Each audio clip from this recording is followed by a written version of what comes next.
Hello, good morning. Happy Monday to you all. I'm Claire, this is Purple Poppy. Great to have you with me. Now it's Monday, so we have the freebie sheet in the Facebook group. This is today's freebie. It's a collage of sepia type tone, and that's obviously landscape, so that if you wanted to, you could use it as such and you get 2 pages from it. But this week I've also done a portrait version, and the reason I've done a portrait version is because on Friday I did a flip through video of this journal that I'd made. If you haven't seen it, I will add a link in the description below. But basically it's made from a file folder, and I had a number of people ask me how did I make it, how did I use the file folder to make this double-ended journal. So today we're going to use the Monday Make paper, which is why I've done one in portrait, to create this journal base. So as you can see, I've got one of these standard, I call them American because they're very hard to get here, American file folders. These are on what known as the 3 tab, because you get one at the bottom, one in the middle, and then one at the top. It doesn't matter which one of these you use. If you haven't got any of these, because they are very hard to get hold of in the UK, send me a message, because I do have a box load and I can arrange for you to buy some from me, but I'm not going to bother putting them in my shop or anything. It's just if you want to get involved in this project or you desperately want some of these, send me a message and I can arrange for you to buy some. So anyway, here is the file folder as it comes out of the box. Now what I did was I opened it up. I'm going to turn it around this way just because I find it easier to work this way. Now can you see, this is the actual fold, and then it's got these 3 raised lines. Okay, these 3 lines. That is so that you can have it, you can sort of fold there and you can have it deep. Bit like a spine really, because obviously they're designed to go in a filing cabinet. But what I did to create the journal was I brought this side in to that first, from the actual fold, that first raised line. Make sure you've got it straight and then just press him home. Okay, and then I turned it round, and this tab I bought the actual fold line, so there. Okay, slightly before, just so you don't get a catch point, and then press him home as well. So now you've got this. I'm going to find my, I just want to make sure that's really pressed home. Okay, you think you've pressed it firm, but often you haven't. Right, so now you've got this. Okay, now as you can see on this one, I had this bit at the top. Now I'm not going to do that this time. I'm going to turn it round and I'm going to put it at the bottom. Doesn't really make much difference.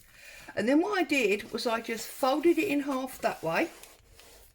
So now you've got this one opening, and then this one I folded back the other way.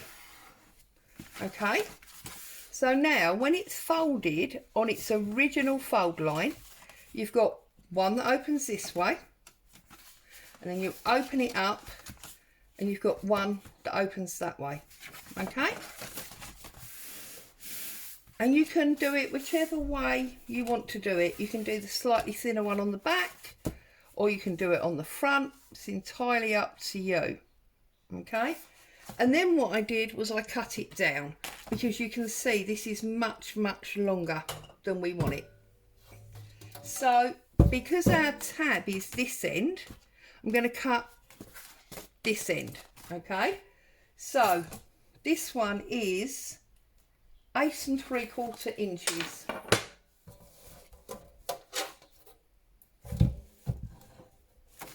So there's my cutty. We want to cut from this side, so we're measuring from this side. So 8 3/4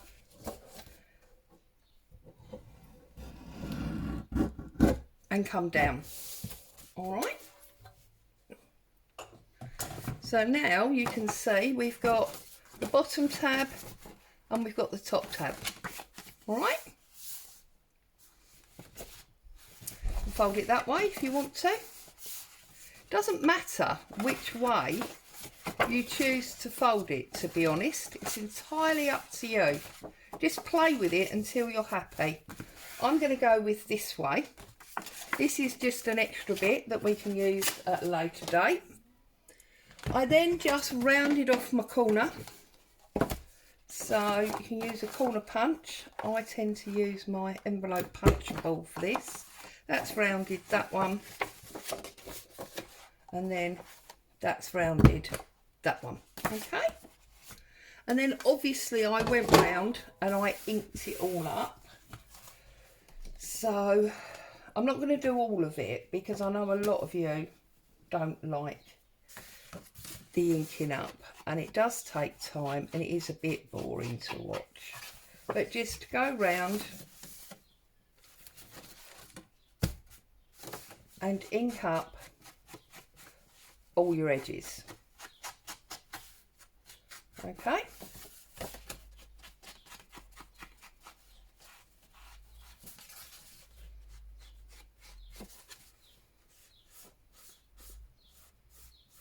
Like so.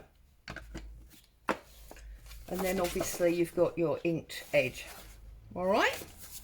So then what I did was, you can see on here, we've got this stamped fabric to enhance the spine, make it a little bit stronger. So I just took, oh for goodness sake, you saw I had fabric. What have I done with it? I'm going mad, aren't I? What have I done with my fabric?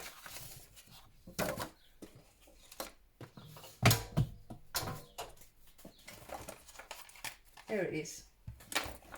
Okay, then I just took my fabric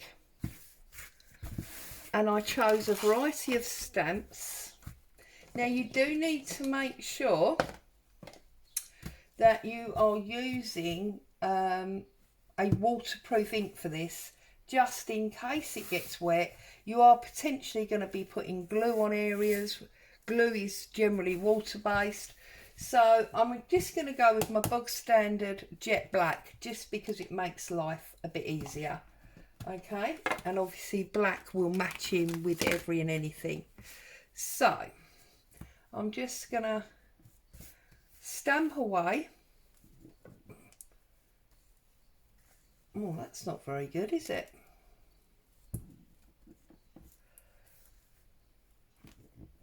That's better. With a variety of different stamps, just to get it awake and interesting, basically. You can use obviously whatever variety of stamps you like, really doesn't matter.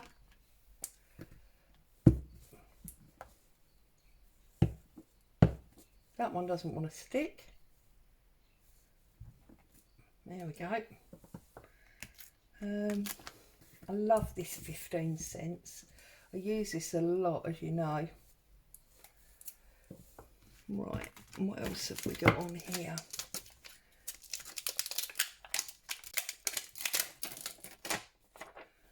Let's use this bingo. This is quite cute.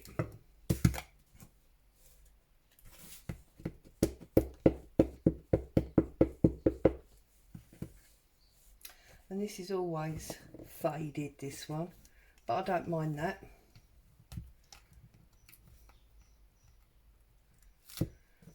Because obviously the faded ones look a bit more aged, so that's always good.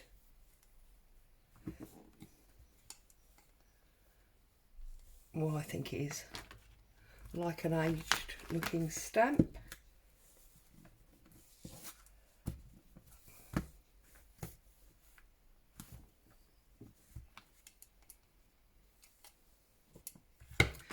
Let's get some postage type stuff going on here.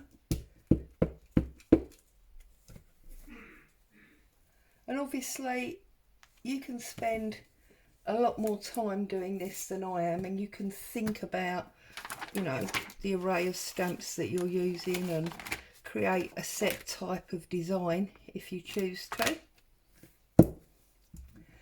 I'm just going very randomly because, well, why not really? It suits me, it suits my mood, so that's what I'm doing.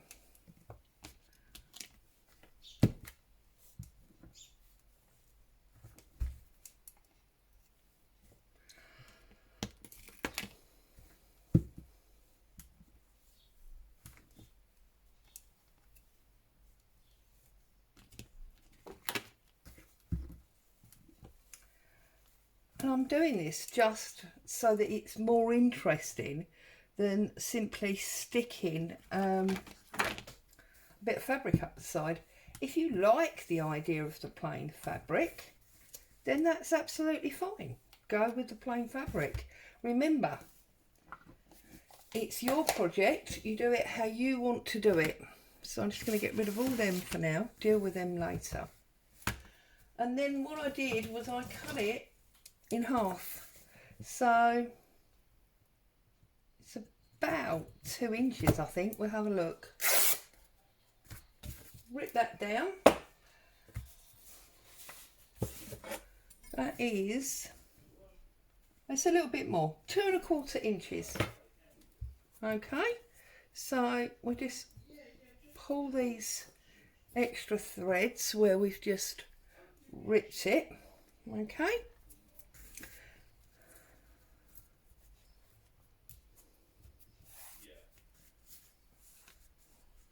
Okay, so that's that.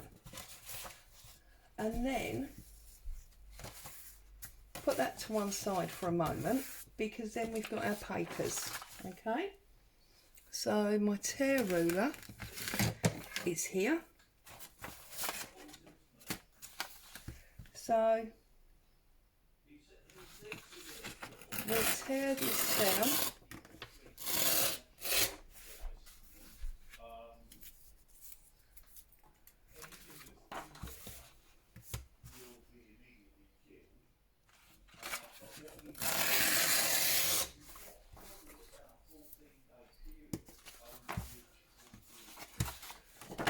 Obviously check your measurements.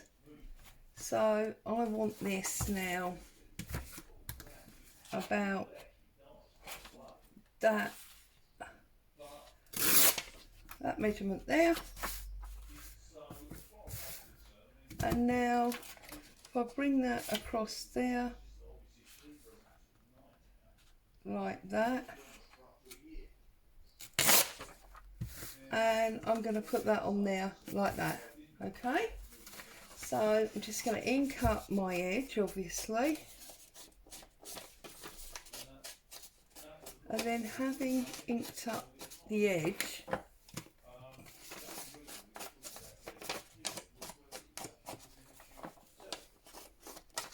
okay, ink up that edge, just because obviously you've printed on white paper and it just takes that white away, but you know that, you don't need me to tell you that, do you? Okay, and then what I'm going to do is I'm going to glue this down.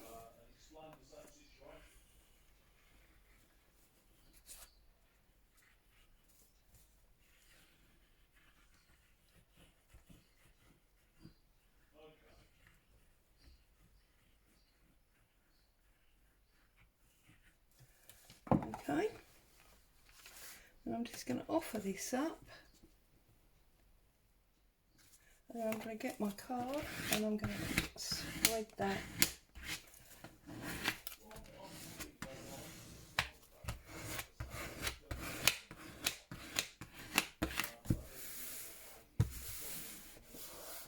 like so.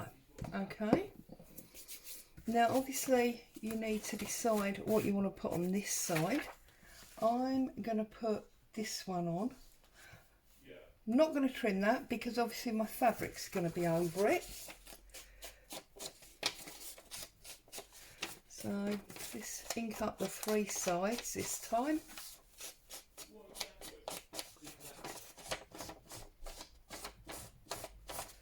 So then, having done that,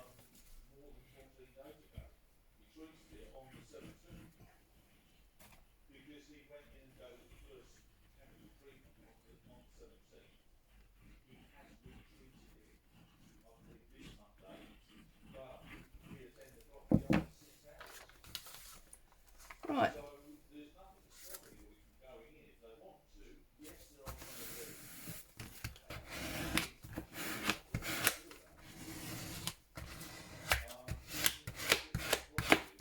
make sure you've got that nicely glued down. I seem to have missed the edge here for some reason. I just get that edge glued down, and I've missed that one as well. A little bit extra in there. Okay, and then if you take your stamped fabric, okay, is you want to drag this down.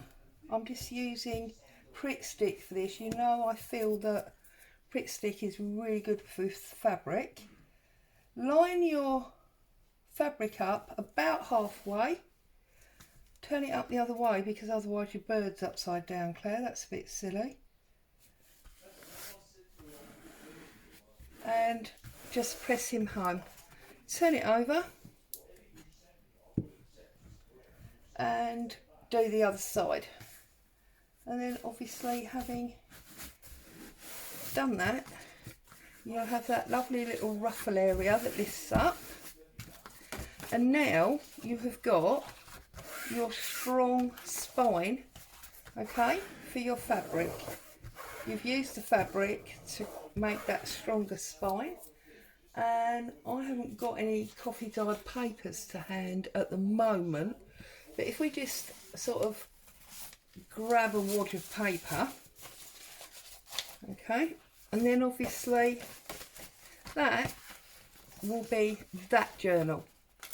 That'll be the front journal, and obviously you can decorate this further to suit yourself. You can label this, you could put a central image on.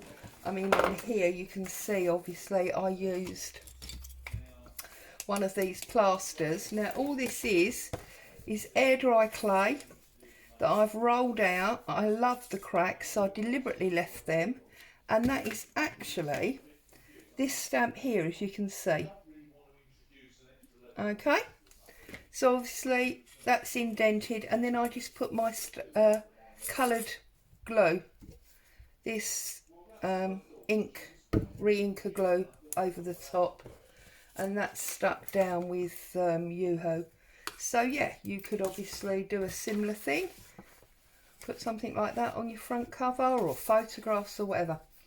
But that is how I did that journal cover. Okay, simple as that. So I hope that's helped you, and obviously you have got your Monday freebie paper. Happy crafting, stay safe, see you soon, bye for now.